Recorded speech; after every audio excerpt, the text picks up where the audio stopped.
Banyak yang bilang ke saya kalau development website itu sulit, tetapi sebenarnya tergantung kebutuhan kita. Development website itu saya bagi menjadi 3, minor, major, dan juga full development. Tergantung tingkatannya masing-masing, dari mudah sampai sulit. Kalau kebutuhan kalian cuma di minor, sudah dipastikan ya tidak terlalu sulit. Dan saya akan menunjukkan development secara minor di video ini. Jadi ikuti terus sampai habis.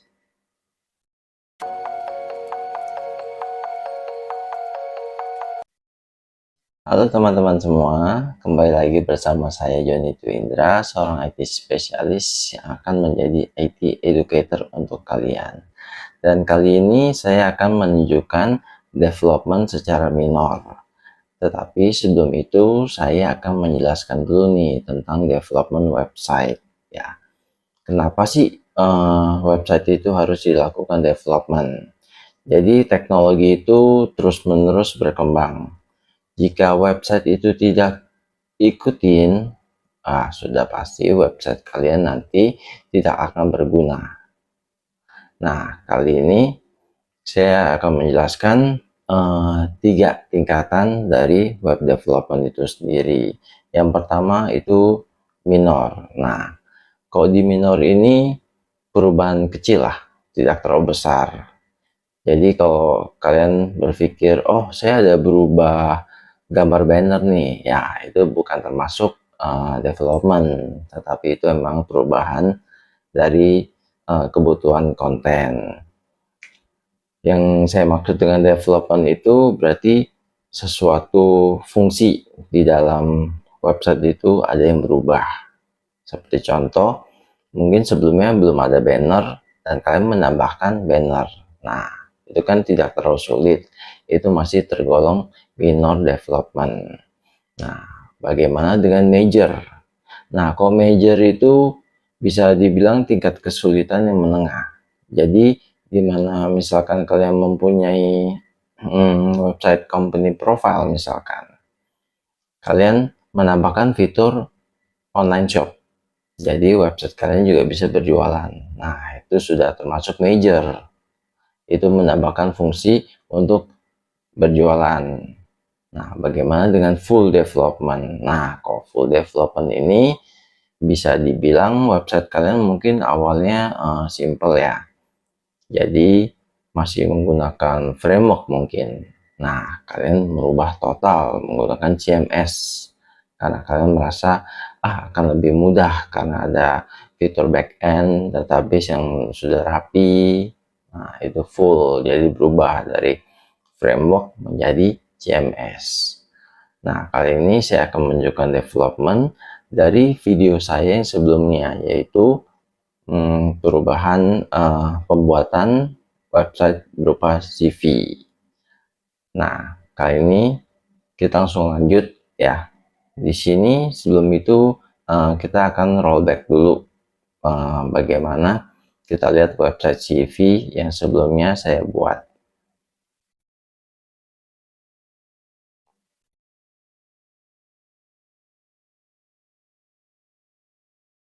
Nah, teman-teman bisa lihat di sini, ini website yang sebelumnya dibuat ya.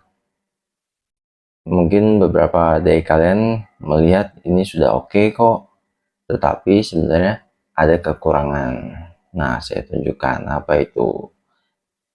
Zaman sekarang rata-rata orang browsing kan pakai handphone. Nah, kalau pakai handphone, layarnya saya kecilin. Nah, kalian bisa lihat sendiri, jadinya itu berantakan. Ini pun harus digeser untuk melihat. Nah, sudah otomatis kita harus melakukan perubahan ya, biar lebih enak dilihat. Dan ini salah satu yang akan saya develop menjadi lebih bagus. Tadi tampilan yang kedua itu saya akan merubah menunya karena di sini terlihat tulisan agak kaku. Dan kita akan masuk ke perubahannya yang di sini. Nah, di sini berubah ya. Jadi dari menunya juga udah berubah berupa icon. Kalau kita deketin, dia akan berubah warna. Nah, saya bisa lihat ya, dengan fungsi yang sama, dia bisa bergerak juga. Nah, untuk konten sendiri, saya tidak rubah. Jadi kalian bisa atur juga sesuai kebutuhan kalian. Nah, seperti yang tadi saya bilang, bagaimana kalau di tampilan mobile? Nah, otomatis berubah. Seperti menu di sini, karena di mobile itu sistemnya drag, cepat bergerak, saya hilangin menunya. Nah, di sini kalian bisa lihat sudah sesuai ukuran dari si mobile. Nah, jadi kalau kita sudah drag ke bawah, saya hanya menyisakan satu icon, yaitu back to top namanya. Kembali ke atas.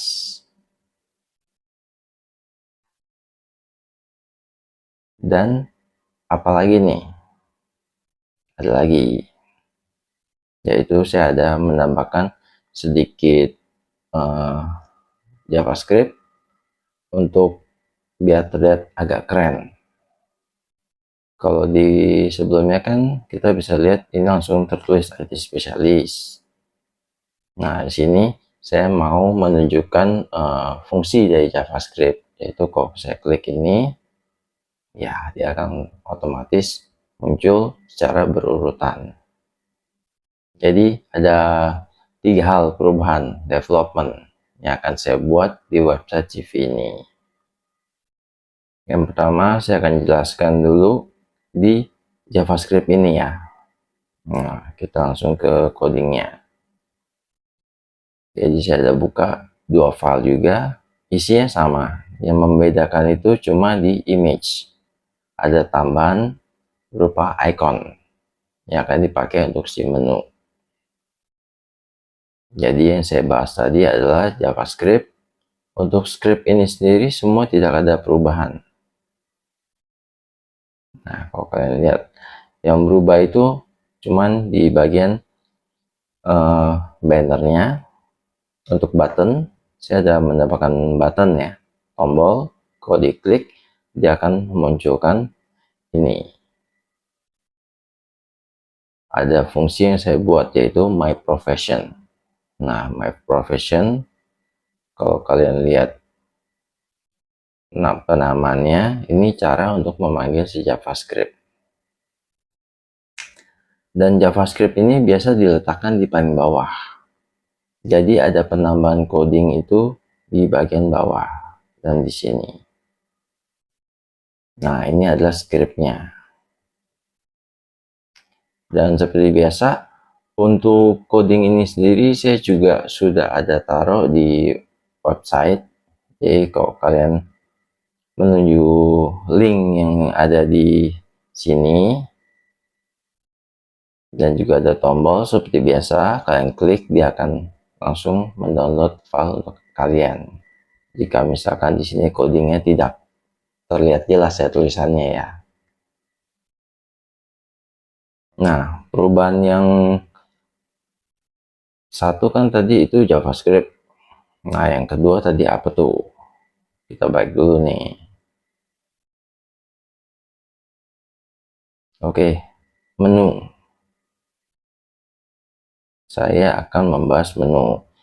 Untuk melakukan menu ini, berarti tandanya menu itu kita ubah menjadi gambar. Otomatis, kalian harus menyediakan gambar tentunya.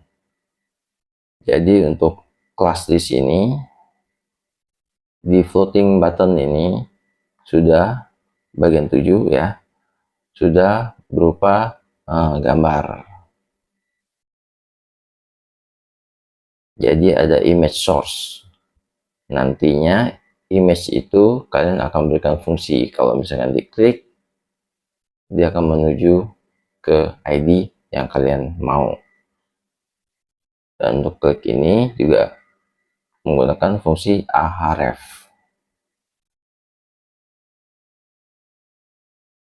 ya nggak gitu sulit ya. Paling kalian cuma mengubah teks itu menjadi gambar, lalu kalian berikan satu fungsi dan atur posisinya biar bagus, bagaimana yang kalian suka. Dan untuk CSS-nya juga sudah pasti berubah. Kalau untuk CSS-nya itu sendiri tidak terlalu baik juga, karena itu cuma fungsi mengatur posisinya biar ikonnya tidak terlalu besar. Mungkin gambar dari kalian itu besar, nah kalian kecilin. Kalau di Photoshop atau dimanapun mungkin agak sulit. Nah, di sini CSS juga bisa. Kalian bisa taruh seperti image size, langsung kalian taruh misalkan 50 px. Nah, dia akan otomatis berubah menjadi kecil. Jadi fungsi CSS ini juga bisa dibilang banyak. Nah, saya jelaskan dulu sedikit tentang yang JavaScript tadi. Mungkin kalian ada berpikir, apakah dengan menggunakan CSS bisa melakukan hal tersebut? Ya, saya jawab bisa. Tetapi otomatis codingnya akan panjang. Kalau kita pakai JavaScript, codingnya itu seperti tadi, cuma sedikit. Kalau kita menggunakan CSS, otomatis kita akan melakukannya satu persatu. Seperti contoh, kita hilangkan dulu.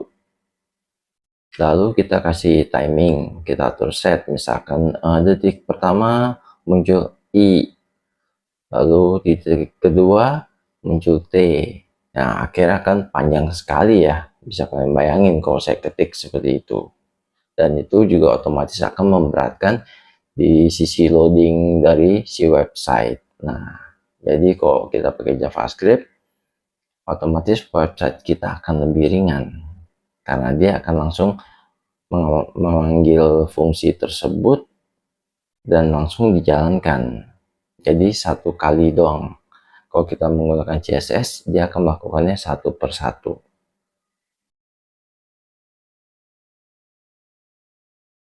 Nah, untuk yang tadi menu itu ya tambahannya cuman paling ya kita atur posisinya, kita suka di mana. Misalkan kita kalau sukanya di kanan, kita bisa tulis positionnya itu kita tahu di right. Kalau ukurannya terlalu besar, kita bisa kecilin, misalkan dari 50 jadi 25 di CSS-nya. Jadi untuk menu itu tidak terlalu sulit sebenarnya. Nah, tambahannya agak banyak, mungkin ada di bagian untuk mobile friendly-nya.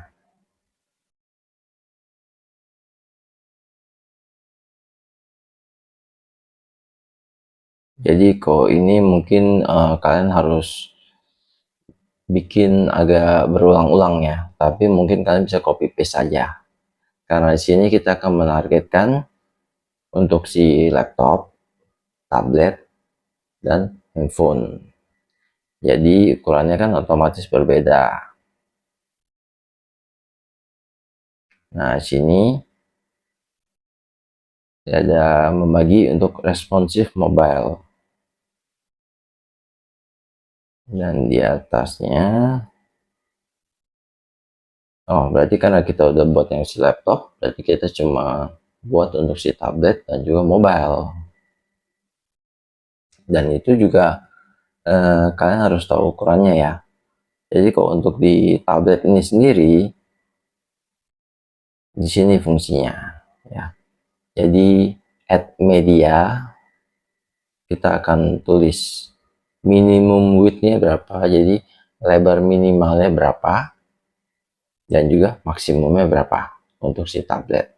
Kalau melebihi itu udah otomatis laptop, dan kalau misalkan lebih kecil berarti itu mobile phone. Jadi yang perlu kita tahu itu sebenarnya ukuran.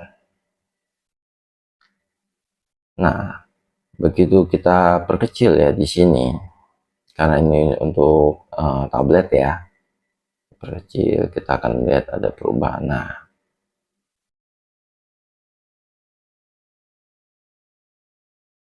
di sini sudah ada yang berubah. Nah, berarti di sini saya ada pengaturan untuk si bentuk tablet. Kalau ukurannya widthnya 451 misalkan. Jadi sebenarnya kalian bisa takar sendiri ya. Ini untuk tablet. Kalau kalian tidak ukur, otomatis seperti tulisan nama ini akan melebihi batas.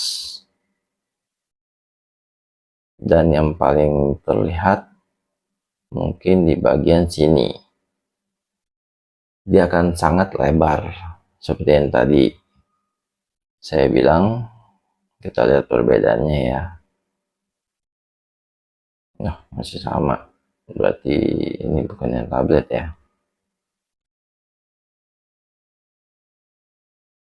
Nah, biasa di sini nih, skill.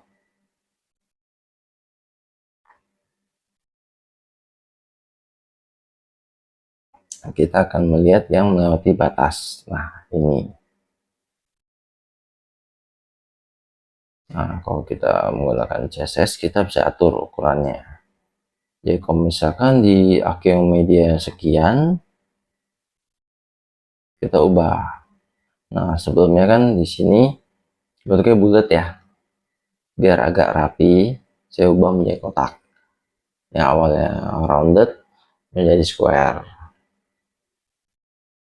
Jadi sesuai imajinasi kita saja, desain kita sukanya seperti apa. Yang penting kita ambil contoh dari si laptop ini aja, kita ukurannya bisa kita kecilin. Nanti kita akan melihat, oh ini ukuran mobile bakal bentuknya seperti ini. Dan juga kita agak gedein dikit, mungkin nanti ada perubahan, oh berarti ini ukuran untuk si tablet. Kalau untuk tablet sebenarnya enggak gitu berbeda dengan laptop. Kenapa? Karena eh, bentuknya masih horizontal ya, lurus. Jadi lebar, dengan tingginya itu tinggi lebih pendek dan lebih lebar. Kalau di handphone itu yang perlu kita pikirin, bagian sisi kiri sisi kanan itu kecil ya, jadi dia ukuran memanjang, otomatis akan berbeda dengan tablet ataupun laptop. Jadi mungkin nanti kita akan agak kesulitan di saat kita mengatur si mobile. Kenapa? Karena mobile itu memiliki layar kecil, jadi yang perlu kita perhatikan itu teks, apakah bisa terbaca atau tidak. Jika terlalu besar juga akan tidak enak dilihat, terlalu kecil juga akan sulit dibaca. Nah, itu yang harus kita perhatikan. Nah, di sini kita balik ke codingnya, kita akan melihat ya. Nah, di sini ada beberapa perubahan. Mungkin kalau kalian udah download codingnya, kalian bisa lihat sendiri perubahannya apa aja yang sudah saya buat. Jadi nanti kalian bisa lihat kenapa saya melakukan perubahan ini. Jadi kalian bisa ada perbandingan. Seperti di sini saya ada merubah untuk bodinya juga, background size-nya saya ubah. Ada H1, H2. Ada juga untuk float ya. Berarti ini untuk di tablet saya hilangkan ya tombol menunya. Jadi saya cuma menyisakan satu tombol saja, back to top, untuk si tablet. Karena menurut saya tablet itu menggunakan touchscreen, jadi untuk nge-scroll itu sangat mudah. Tapi kalau terkadang orang males ya, kan kita berharap juga orang baik lagi lihat ke atas ya. Jadi saya menyisakan tombol back to top. Di bagian satu saya udah rubah, saya bikin padding si bannernya itu menjadi 0. Dan juga untuk ukuran ya, seperti yang saya tadi saya bilang, ukuran teks itu sangat penting, baik itu di tablet maupun di handphone. Itu yang harus kita perhatikan benar-benar. Dan juga jarak ini juga agak rentan ya, jangan sampai jarak itu melebihi kapasitas. Kalau nggak nanti seperti tadi, dia melebihi kapasitas, jadi dia bisa di drag kiri dan kanan. Nah itu aneh banget. Itu sudah bisa dibilang tidak responsif sebenarnya, karena dia tidak mengikuti lebar dari layar. Nah itu yang harus kita perhatikan. Di bagian dia juga, bagian 2 ada perubahan, bagian 3 juga ada, dan kebanyakan itu memang di bagian font. Ya, fontnya saya kecilin, udah pasti. Nah, sini juga untuk mobile. Jadi kalau untuk mobile ini saya menggunakan Add Media, maksudnya itu 450 px. Jadi kalau melewati 450 itu akan dihitung sebagai tablet atau laptop. Nah, jadi jangan lupa juga kita harus atur HTML-nya juga, maksudnya itu 450 juga, biar dia tetap mengikuti layarnya. Dan voting button seperti biasa, kalau untuk di mobile dihilangkan di bagian satu, dan yang lainnya sama sebenarnya seperti tablet, kan cuma perlu perkecil layar kalian. Kalian lihat teks ini apakah terbaca atau tidak. Kalau misalkan terbaca, oh terlihat oke nih tablet, nah berarti kalian baru lanjut ubah ke yang lain.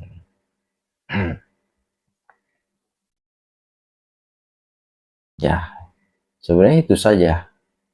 Jadi development ini, kalau ada yang bilang sulit, sebenarnya menurut saya ya tergantung kebutuhan. Kalau memang developernya itu minor seperti ini, saya cuma merubah 3 hal. Tetapi dari 3 hal tersebut, kalian bisa lihat ya perbandingannya. Nah, apakah tampilan seperti ini atau tampilan seperti ini? Kalian bisa lihat minor development tetapi fungsinya sangat berguna. Dia bisa memperbagus tampilan kalian, bisa mobile friendly. Jadi kalau ada yang datang melihat CV kalian di handphone, tetap terlihat. Tapi kalau terlihat seperti yang awal, otomatis dia akan ngeliat nih apaan, kok bentuknya seperti ini, akan terlihat sangat lucu ya. Sangat terlihat kalau kalian memang tidak mempunyai skill desain misalkan. Nah, untuk awalan kalian bisa lihat kurikulum vitae-nya saja sangat bertabrakan, tulisannya melewati dari kotak dan yang lainnya. Nah, jadi kalau ada yang bilang apakah development itu penting, ya di sini kalian bisa menilai sendirilah, tidak perlu saya jawab.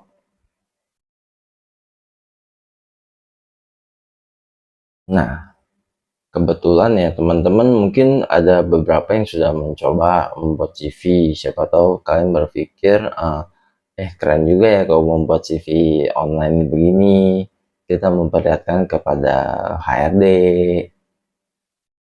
Tapi mungkin beberapa teman dari kalian tidak mempunyai server atau hosting. Nah, saya akan memberikan kalian kesempatan, saya akan membantu kalian untuk menonjolkan apa yang sudah kalian buat secara online, tetapi tentunya dengan syarat dan ketentuan saya hanya menerima hasil karya kalian. Jadi saya tidak menerima yang ibarat kata percis seperti yang saya bikin, karena menurut saya yang saya bikin ini sebenarnya sangat-sangat simple ya. Saya sengaja tidak membuat sesuatu yang sulit, jadi di saat kalian mempelajari hal ini, kalian lebih mudah untuk mengerti codingannya dan juga untuk tampilan. Kalau saya bikin tahu rumit, otomatis nanti kalian akan pusing, kalian akan sulit melihat alurnya, perjalanan. Nah, di sini saya memberikan kalian modal, kalian kembangkan. Dan kalau menurut saya yang kalian bikin itu bagus, Nantinya kalian bisa kirim dalam bentuk zip, kalian kirim saja ke email saya, nantinya akan saya cek. Kalau menurut saya oke, saya akan buatkan link secara online ke kalian, dan juga saya akan kirim link itu kepada kalian. Jadi kalau kalian, siapa tahu ya, kalian mau ngelamar kerja atau apa, kalian bisa gunakan link itu. Yang penting pembuatannya itu harus bagus. Kenapa? Kalau misalkan tidak bagus dan saya tonjolkan, otomatis ya saya bukan membantu kalian, tapi saya malah memperlihatkan karya yang tidak bagus, yang ada nanti kalian dilihat jelek. Dan juga di website saya itu juga ada forum, jika misalkan kalian mau ikut juga boleh ya, karena memang masih baru dan website itu juga memang saya sedang kembangkan juga. Mungkin terlihat kurang bagus ya, karena saya juga bekerja, jadi waktunya akan sangat-sangat mepet juga. Nah, kalau teman-teman mungkin ada request mau belajar tentang IT sesuatu apapun, kalian bisa request juga di komentar. Nanti saya akan mencari tahu bagaimana caranya untuk mengajarkan kepada kalian. Oke, untuk saat ini terima kasih juga untuk teman-teman yang sudah melihat video ini. Salam sehat dan sukses selalu untuk kalian semua.